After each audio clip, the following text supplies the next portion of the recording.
I am super excited to be here with Agnieszka Gaczkowska, the fourth time on the Sigrun show. You must be the winner. Nobody has been so often on the show. But this time, you are not here to do on-air coaching. No, I asked you to come on the show because you have taken your crafting business online, and that is a wonderful success story. So thank you for coming back on the show, Agnieszka. Thank you so much for having me. And I think it's been such a journey since I've listened to all 3 episodes and I see all the journey. Now it's like an adventure being here.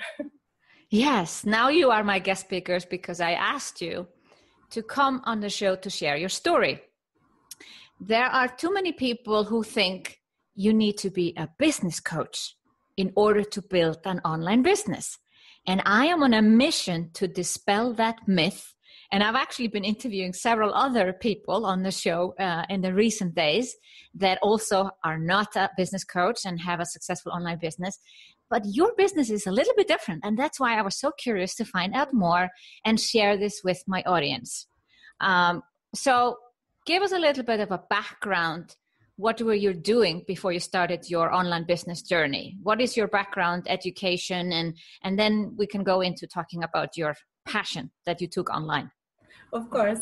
Well, my whole adult life, professional life, I had dreamt about being an architect, and I became one, and I worked as an architect / interior designer my whole life. But then suddenly, happily ever after, I became a mom. And suddenly realized that it's impossible to be the architect I wanted to be, like 100% top architect, and be a mom at the same time. And I made a choice. I selected only a tiny part of the things I knew I could do and provide my clients with, and I started working upon it.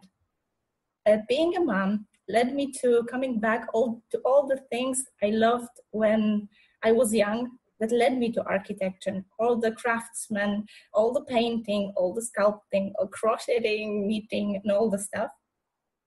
And that was the moment I realized that I really want to join the passion into my life and become a role model for my kids. Yeah, but that was not enough to build a business. I got stuck in a place where I know what I want to do, but suddenly clients don't line up to join the forces to keep me going and pay my bills. And that was the moment we actually met. And that was the moment when I took that business online and suddenly magic happened. Wow. So basically your reason is that you wanted to be a home for your kids and your profession. Well, I know it also. There's one of the reasons, I also have an architecture background. And the reason I want to study architecture was also I saw myself as one of those top architects, these famous architects. So I can totally see that once you realize that you possibly cannot be that for whatever reason, that you start to look at something else in your life, and that's what you did. But I know you were looking at all this craft things. Why crocheting? Why is crocheting the one that you felt most passionate about? I guess that was a kind of an accident, because crocheting is like one among the others that I did with my grandma and my mom, and it always was something in my mind that everybody does that, everybody knows that, everybody does it at home with their grannies. And suddenly when I became a mom, that was a tool for me as a mom and an architect to redesign the room for my kids. So I started crocheting poofs and carpets with the aid of cotton wools. Yeah, and that was so creative. So somehow I felt that even though I'm not working, in a way, I am a designer. I'm interior designing, and I was like giving away all the passion to my job without working. And that's why that became such a tool, because all my friends, when they came to visit me, they saw the things I did and they became clients and they started telling others, and somehow it happened. Yes, somehow it happened. It just happened. I also painted, I also sculpted, but those were not those useful things that you buy when you're a homestead mom. Yeah. that was the choice by the market, not by me. Okay, so it's more like you were doing something and you felt resonance in the questions people were asking, like, how do you do that? Can I learn that from you? So in the beginning, you obviously started offline. Can you describe a little bit your offline business or how it was before you went online? Actually, it also happened by accident because I started inviting my friends that spent the whole day in front of their computer working as an architect or interior designers just to come up and chat. And I was like eager to talk to people about something else than the gluten-free dinners for kids. So we were having some kind of energy exchange. So they were getting these crochet lessons outside of the computer, offline, slow life, fancy things that are in fashion now. And I was getting this unity, this sense that I'm again with the people, not at home and, washing dishes all the time. And suddenly after, 1 year or 1.5, I wake up at this position where my husband, getting back from work, was shushing in the other room with kids, and me with the wine and with the crochet stuff with the friends and the friends of their friends and friends of their friends whom I didn't know at my home. And one day he actually set up my business. He said, okay, you have to take it outside the house to some cafes or restaurant, wherever, but not in the house. So actually he started the business. So I set up a simple web page. I guess that was a Facebook business page, just to set up meetings. And that's how it started. And there were so many people coming that suddenly I realized that I have to charge for that, because all I did was giving kids to my husband, getting out of house, getting coffee, cakes and crocheting, and getting nothing out of it. And that was the moment I realized it could become a business, and suddenly realized that not everybody can crochet. They want to learn that. Yeah, that's a skill. Wow. So you started to do like meetups. So would you then do your workshops? So what happened next? Okay, this was kind of an organic, and I love that you described that process, because I think a lot of business owners, especially in the crafts and arts, go through a similar path until you realize you start to charge for it. But then when you started to charge, did you then have evening workshops or weekend workshops, or how did you move on? And how did you advertise the workshop? Was it still all organic, or did you start to run Facebook ads? Those were the times that it happened totally organic. So Facebook was totally different then. So it turned out that I didn't charge, but one day, I realized that people bring me chocolate, coffee, things that they want to pay somehow, but I don't have the price. Yeah. So I started experimenting with the price. So it was really low price. And then when I just couldn't keep up, there were so many people coming and wanting me on the weekend in different cities, not only in Poznan. I realized, I have to charge higher so that I could have some free time. And that was actually the moment that I had to make a decision whether I go back to architecture that pays the bills, or I can play business mom crocheting. And that was the moment I charged more. And there were not so many people coming, but actually that was the moment I started experimenting, getting know how to maybe make it more professional, what I'm lacking, because I knew that popularity is the basics, but I didn't know how to get it. Mm-hmm. And that was the moment I started looking for somebody who could teach me. Yeah. And then you took it online. And I remember when we met each other first, and you were like, can I take this business online? And I gave you some ideas. So you were able to take it online. And I think there's a lot of people who think like, no. If we have to sit in front of the sewing machine or have the things in our hand, the crochets in our hands, you can't take that online. Please describe how you have been able to take their crocheting business online. Yeah, the first idea about taking it online was, I will create a course for all those people who want to come to join my workshops, but they cannot come because it's too far, the date is wrong. And that was the aim of the course, actually. But then I realized that the people who bought the course, when there was this first launch, there were people who actually joined my offline workshops. So there was like this need for having some more, for having it stored in one place, for having it ordered. Yeah, and I was shocked because, you get to the YouTube and you see tutorials to everything. And I said, yeah, they want to buy it. Yeah. So then I realized that that's the process, and I take people from point A to B, plus I give them this wholehearted energy and the sense of community.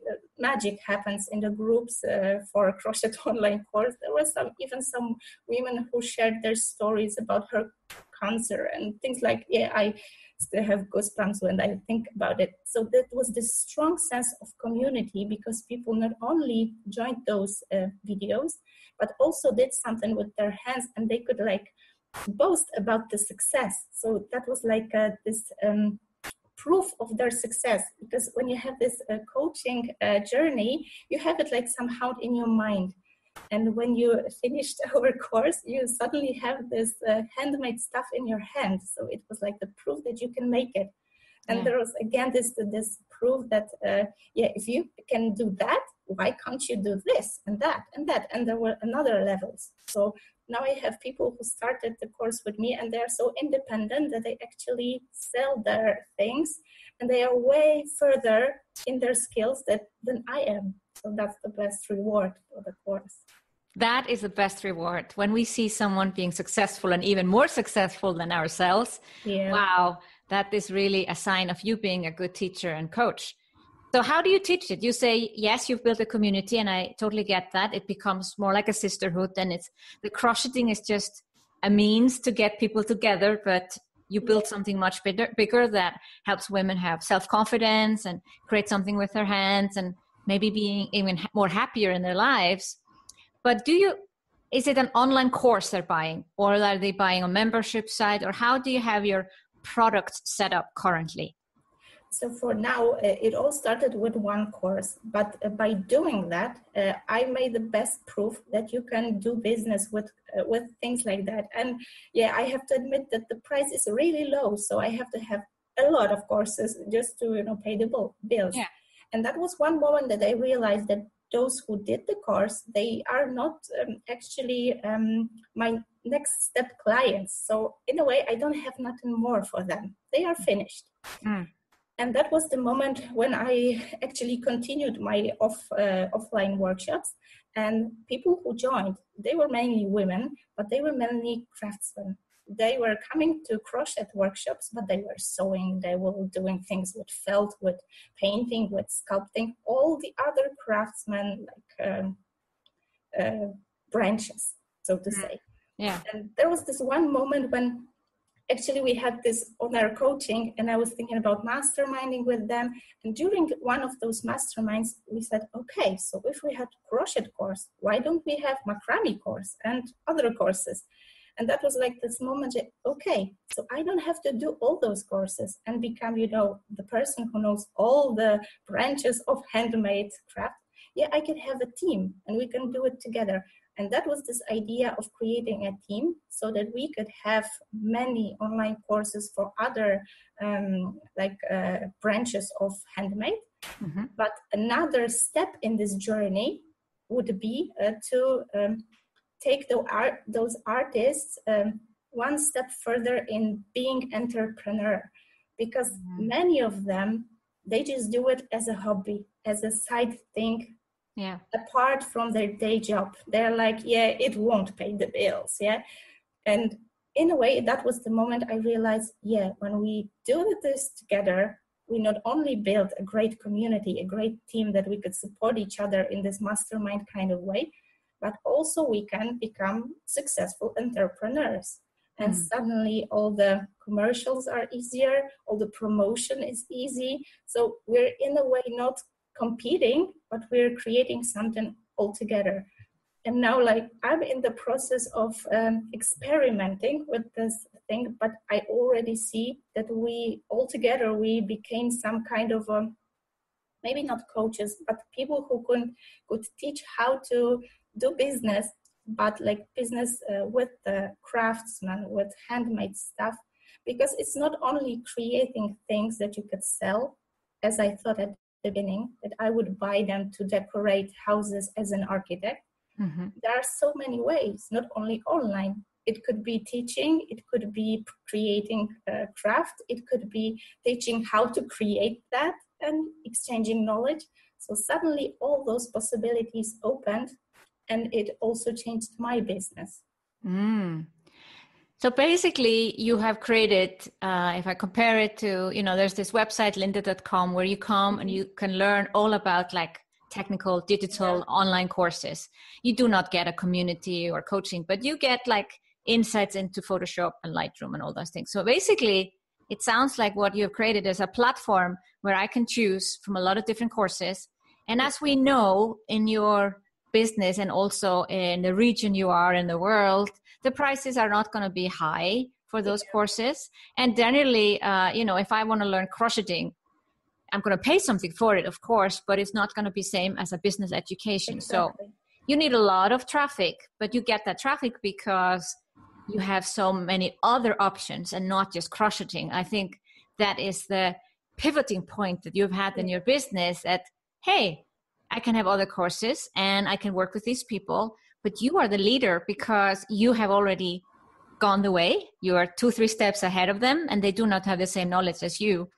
And then you can take this to the next step and help them sell this, whether it's an e-commerce site or offline or teach other courses. So it's been really wonderful to see that change. So you feel like there's almost like there's a tipping point every 6 months in your journey.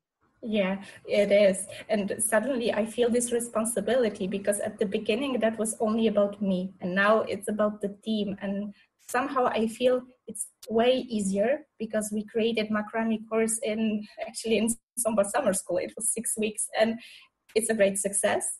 But on the other hand, I see that there's no such things as, you get tired and you put it up on the shelf on a half year. No chance. Now you've got the space that you have to keep up with. Yeah.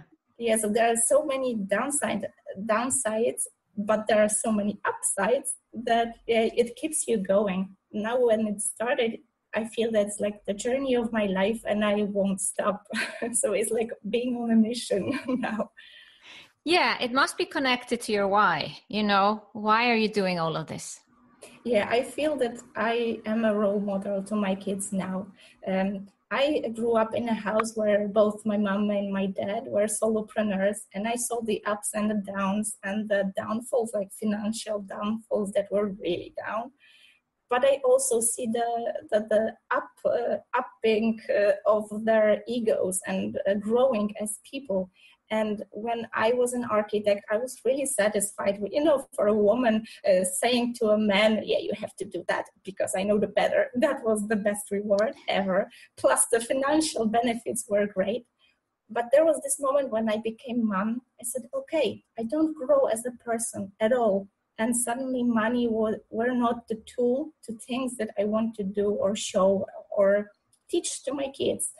And now, even though at the beginning, and even now, financially, it's not the best time ever, I somehow feel that, the money will come. And if don't, I'm so happy. And I see that I make such a statement by what I do, that is not important. Suddenly, I could afford for things like charity or doing some really big designs because, crocheting and all the craftsmen, that's a tool for meeting people, kids, people who are handicapped. And there are many platforms to work with those people. These are not really advanced tools. And suddenly I do things that I wouldn't even imagine doing by being an architect. Even when I was an architect, and that's a funny thing, when I knew that I'm good, I was really a good professional. Nobody invited me to some conferences to talk about women's entrepreneurship and setting up role models. And now when I'm a lady who crochets and people know me online as the one architect that crochets and loves that, I'm invited to some big events where I speak and inspire women to being entrepreneurial, about taking their dreams in their hands and grabbing it and having guts to do something about it, that I feel that that's the right path. So that's like the strong why that I feel that it will be enough for all the downsides of this business. Yeah, I love that you are also not sugarcoating it. You're not saying all is good and this is dance on roses. You are speaking to the truth that entrepreneurship is a roller coaster ride. I say always it's the biggest personal development journey you go on. Yes, it is. Yeah. And you know, it takes time to figure everything out. Building a business takes time, and you'll figure it out. Your motivation is so strong, and I can see it. We see you on the video. You are so happy. You're in such a happy place. You know you are changing lives. You're changing lives. And I feel the support. Even when I was an architect and earned a lot, my husband was always a support. But now when I have this time that, for example, today, he took kids ice creams because he knew that it's important for me. And I feel his support, even though that sometimes he laughs about me. Yeah, you needed this studying abroad and Berlin stuff just to be a lady who crocheted. But I feel that he's proud and my kids are proud. And when I talk about it, I feel so very proud. So yeah, it gave me this chance to meet professional life with private life, and it somehow overlaps in a way that I wanted it to be. Yeah. Not like, having this day job and then you're off and you're at home and you're a different person. Somehow even the times where everybody relaxes during Christmas and I'm just thinking about the next lunch because that's okay with them because they feel it's important and I feel really happy about it. Yeah, so it gave a lot of energy to family as well. Yeah, we can feel your energy, and you describing your family, we can feel their energy too. So it's been really wonderful to watch your journey, Agnieszka. It's having the courage to take something online where most people say that doesn't work, and then figuring out a completely new business model that wasn't even in your mind before, and you just organically have figured this out. And your next stage will be to make this super successful also financially, but it's just every step of the way, and I know you'll get there because you are already a role model inside the Sampa community and a true role model for the women that you're impacting through your business. So wow. Thank you. That's really a lot hearing that from you, so that really thank you. Well, I thank you for coming on the show and sharing your story, Agnieszka. I know this interview will also inspire a lot of women who possibly do not yet believe in themselves. Yet. Yeah, exactly. Yeah, I even prepared this text. If you create handmade design and put it into drawer, stop dreaming and start acting. So I dare you to follow the lead. And if I could do it, then you can do it. Yeah, I'm not really professional about craftsmanship, and I did it, right? So you can do it. So if you're there listening to that, you have to take it, grab it, and own it, and you have to make business with your passion.